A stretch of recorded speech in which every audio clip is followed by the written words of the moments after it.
Hello students, आप सब कैसे हैं?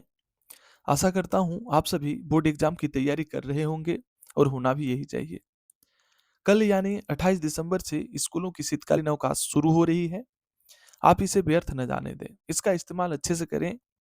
आप इस छुट्टी को पूरी तन्मयता से बोर्ड एग्जाम की तैयारी में लगा दें। आप क्लास 10 में हो या 12 में, इस साल की शीतकालीन छुट्टी जैक बोर्ड एग्जाम को समर्पित कर दें। आज हम बात करेंगे प्री बोर्ड एग्जाम की, जिसका समापन 26 दिसंबर को IIT के एग्जाम से हुआ। आशा करता हूँ आप सभी एग्जाम बहुत ही अच्छे से दिए होंगे। जेक बोर्ड की फाइनल एग्जाम के लिए मेरी तरफ से अग्रिम शुभकामनाएं। आज की इस वीडियो में हम जैक बोर्ड के द्वारा आयोजित प्री बोर्ड एग्जाम 2025 में लिए गए IIT एग्जाम के क्वेश्चंस की बात करने वाले हैं। ये सभी क्वेश्चंस क्लास 10 के होंगे। टोटल 30 अंक के एग्जाम हुए, जिसमें से 10 मल्टीपल चॉइस क्वेश्चंस थे, जिसमें प्रत्येक के लिए 1 अंक मिलने थे। 5 शॉर्ट आंसर टाइप क्वेश्चंस थे, जिसमें प्रत्येक क्वेश्चंस में 2 अंक मिलने थे। और अंतिम में 2 लॉन्ग आंसर टाइप क्वेश्चन थे, जिसमें प्रत्येक आंसर के 5 अंक मिलने थे। तो इस तरह से कुल 30 मार्क्स के एग्जाम हुए। इस वीडियो क्लास में हम एक एक करके इन सभी क्वेश्चंस के आंसर करेंगे, चाहे वो मल्टीपल चॉइस क्वेश्चंस हो, शॉर्ट आंसर टाइप क्वेश्चंस हो या लॉन्ग आंसर टाइप क्वेश्चंस। आप इस वीडियो को अंत तक जरूर देखें, इससे आपके आने वाले फाइनल एग्जाम में बेनिफिट मिलेगा। पहला क्वेश्चन है, which of the following is a part of A system unit? निम्न में से कौन सा सिस्टम यूनिट का भाग है? Option A monitor, B CPU, C floppy disk, D printer. Answer होगा option B CPU. Next question, second number question है, find the web page by using it. Web page को किसका उपयोग करके ढूंढते हैं?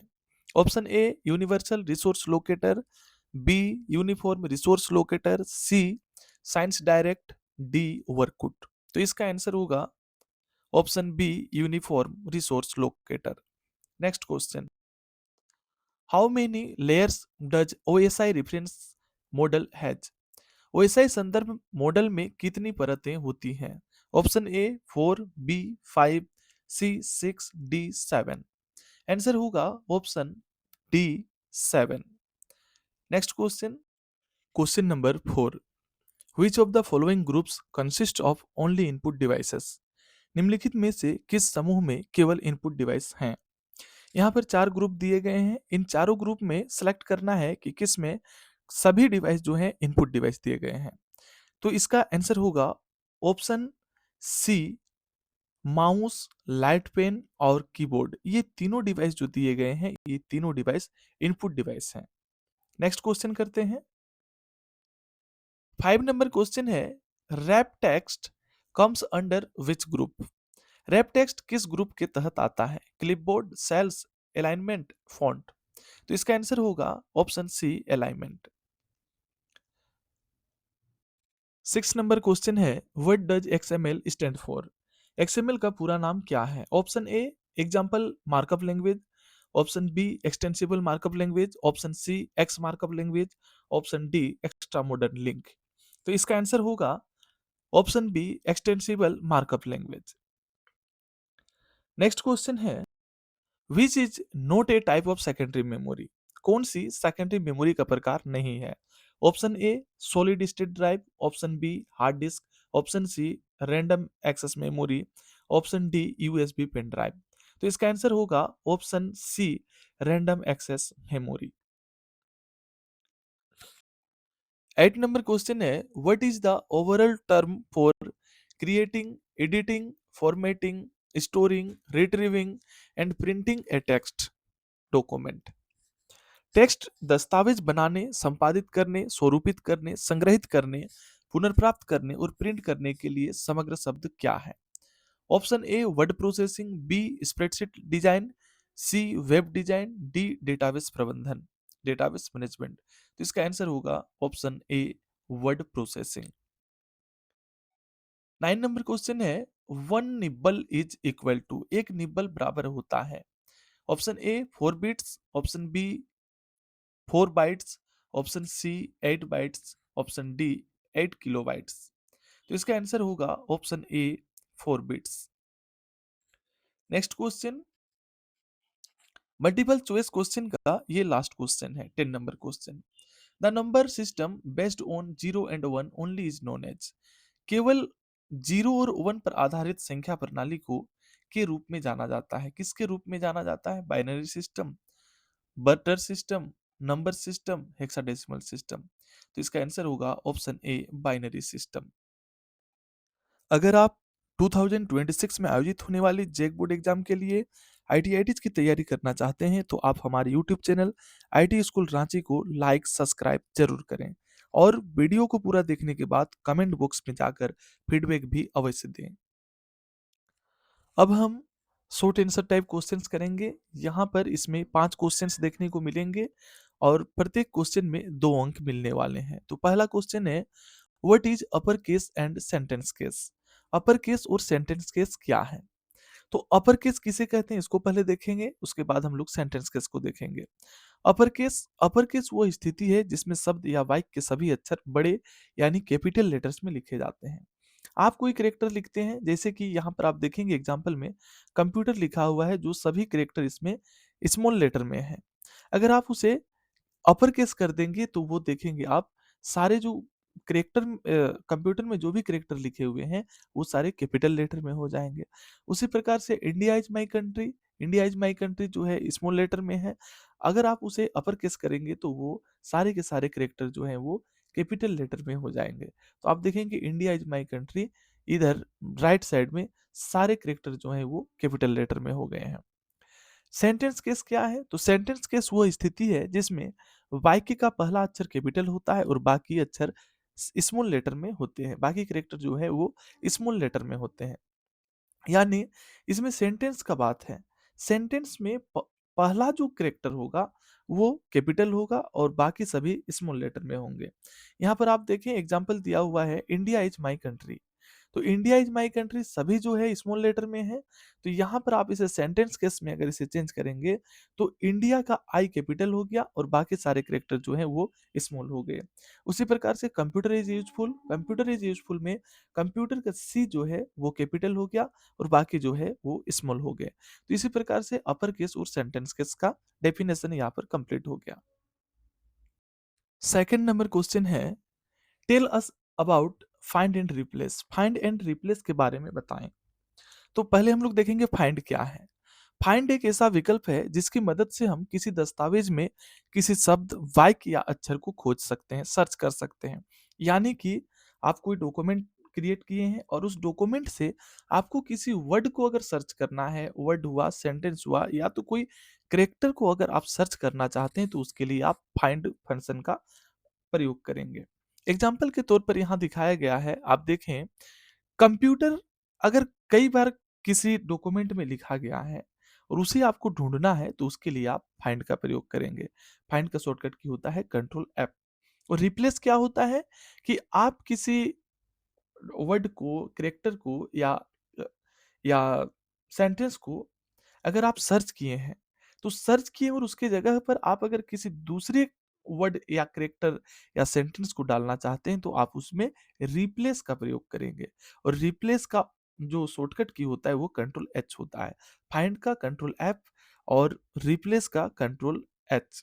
यहाँ पर आप एग्जाम्पल के तौर पर रिप्लेस में देखें, आपके पास डॉक्यूमेंट में कंप्यूटर लिखा हुआ है, आप उस कंप्यूटर की जगह अगर लैपटॉप करना चाहते हैं तो उसके लिए आपको पहले फाइंड करना पड़ेगा कंप्यूटर यानी कंट्रोल एफ और उसके बाद आपको रिप्लेस करना होगा कंट्रोल एच। यानी कि आप उसमें लैपटॉप करना चाहते हैं कंप्यूटर की जगह, तो यहां पर आपको फाइंड और रिप्लेस का प्रयोग करना होगा। What is MS office? MS office क्या है? तो एमएस ऑफिस का आप डेफिनेशन देखिए पहले। एमएस ऑफिस माइक्रोसॉफ्ट कंपनी के द्वारा बनाया गया एक एप्लीकेशन सॉफ्टवेयर पैकेज है। यहाँ दो चीजें हैं कि एमएस ऑफिस क्या है। तो एमएस ऑफिस एक एप्लीकेशन सॉफ्टवेयर पैकेज है और किसके द्वारा बनाया गया है? तो माइक्रोसॉफ्ट कंपनी के द्वारा बनाया गया है। इसका उपयोग जो है यूज दस्तावेज बनाने, डेटा संभालने, प्रेजेंटेशन बनाने और ईमेल भेजने के लिए किया जाता है। एमएस ऑफिस के कुछ प्रमुख प्रोग्राम है। पहला प्रोग्राम है एमएस वर्ड। एमएस वर्ड को डॉक्यूमेंट बनाने के लिए, लेटर, रिज्यूम, रिपोर्ट आदि तैयार करने के लिए इसका उपयोग किया जाता है। और इसका फाइल एक्सटेंशन .doc या .docx होता है। इसका दूसरा प्रोग्राम है एमएस एक्सेल। एमएस एक्सेल का प्रयोग गणना करने यानी कैलकुलेशन करने, डेटा को तालिका में रखने यानी टेबल बनाने, मार्कशीट, रिजल्ट, बजट बनाने के लिए इसका उपयोग किया जाता है। और इसका फाइल एक्सटेंशन .xls या .xlsx होता है। तीसरा प्रोग्राम है एमएस पावर पॉइंट। इसका प्रयोग प्रेजेंटेशन यानी स्लाइड्स बनाने के लिए, सेमिनार, मीटिंग, टीचिंग में इसका उपयोग किया जाता है। और इसका फाइल एक्सटेंशन .ppt या .pptx होता है। इसका फोर्थ प्रोग्राम है एमएस एक्सेस। एमएस एक्सेस को डेटाबेस बनाने और संभालने के लिए, बड़ी जानकारी को व्यवस्थित करने के लिए इसका उपयोग किया जाता है। इसका फाइल एक्सटेंशन .mdb या .acdb होता है। और इसका फिफ्थ प्रोग्राम है एमएस आउटलुक। इसका प्रयोग ईमेल भेजने और प्राप्त करने के लिए किया जाता है। फिर कैलेंडर, कॉन्टैक्ट्स, टेक्स्ट संभालने के लिए भी इसका प्रयोग किया जाता है। फोर्थ नंबर क्वेश्चन है व्हाट इज हाइपरलिंक। हाइपरलिंक क्या है? तो हाइपरलिंक का आप डेफिनेशन देखिए।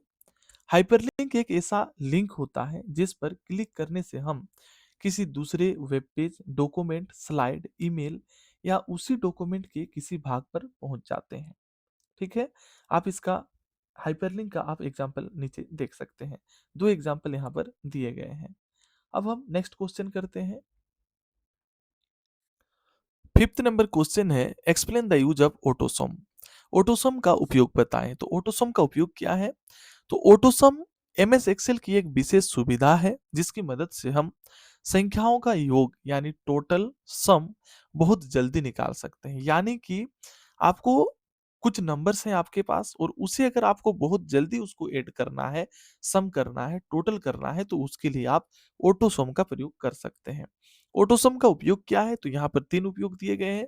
पहला है किसी कॉलम या रो के सभी नंबरों का योग करने के लिए। दूसरा है समय बचाने के लिए बिना फॉर्मूला टाइप किए। आपको फॉर्मूला टाइप नहीं करना है, बिना फॉर्मूला टाइप किए आप सम करना चाहते हैं तो उसके लिए आप ऑटो सम का प्रयोग कर सकते हैं। बड़े डेटा में जल्दी टोटल निकालने के लिए, बहुत बड़ा डेटा है और उसको आपको टोटल निकालना है तो उसके लिए आप ऑटो सम का प्रयोग कर सकते हैं। तो यहाँ पर तीन उपयोग दिए गए हैं और इसका शॉर्टकट की होता है अल्ट के साथ इक्वल टू साइन प्रेस करेंगे तो ऑटो सम निकल जाता है। ठीक है, तो अब हम नेक्स्ट क्वेश्चन करते हैं। क्वेश्चन है what is software, describe the types of software with example. Software क्या है? सॉफ्टवेयर के प्रकारों का उदाहरण सहित वर्णन करें।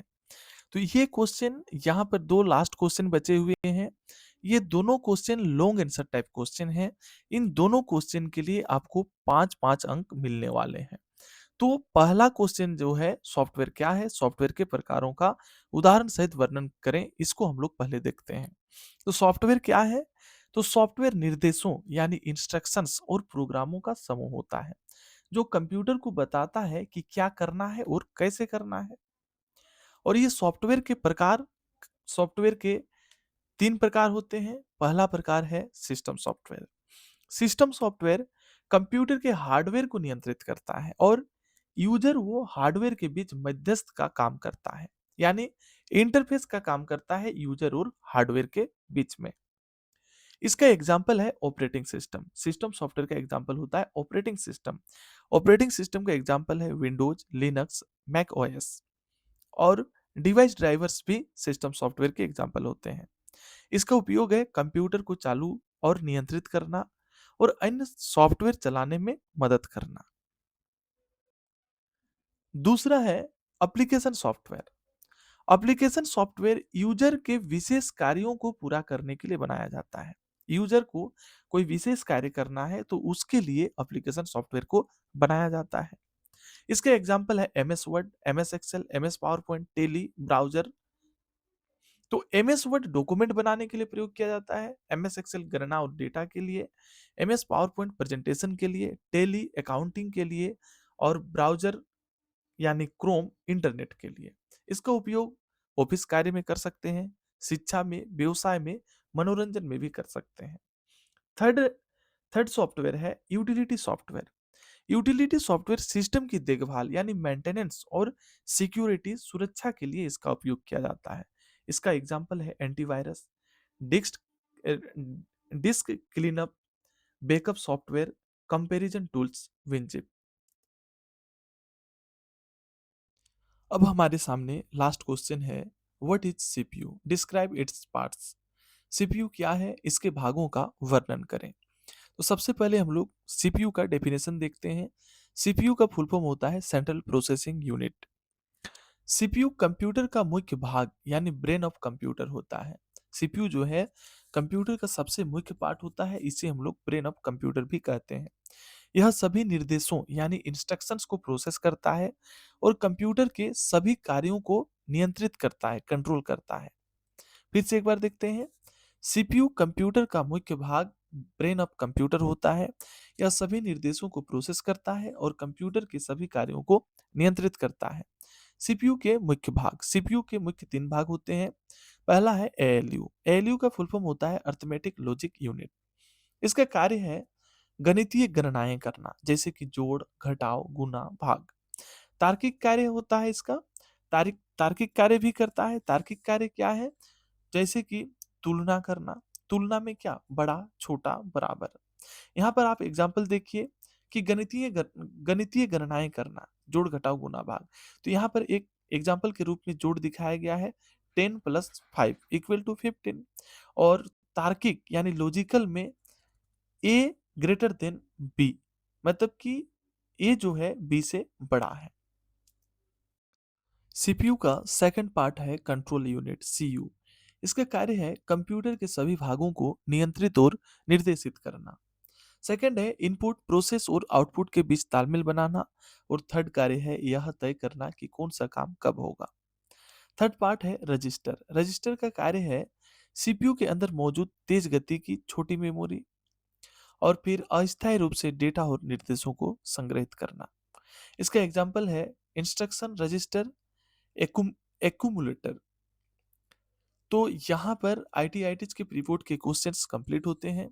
आपको अगर हमारा क्लास कंटेंट अच्छा लगता है तो आप हमारे साथ बने रहें। इस तरह के वीडियोज हम आप सभी के लिए लाते रहेंगे। धन्यवाद।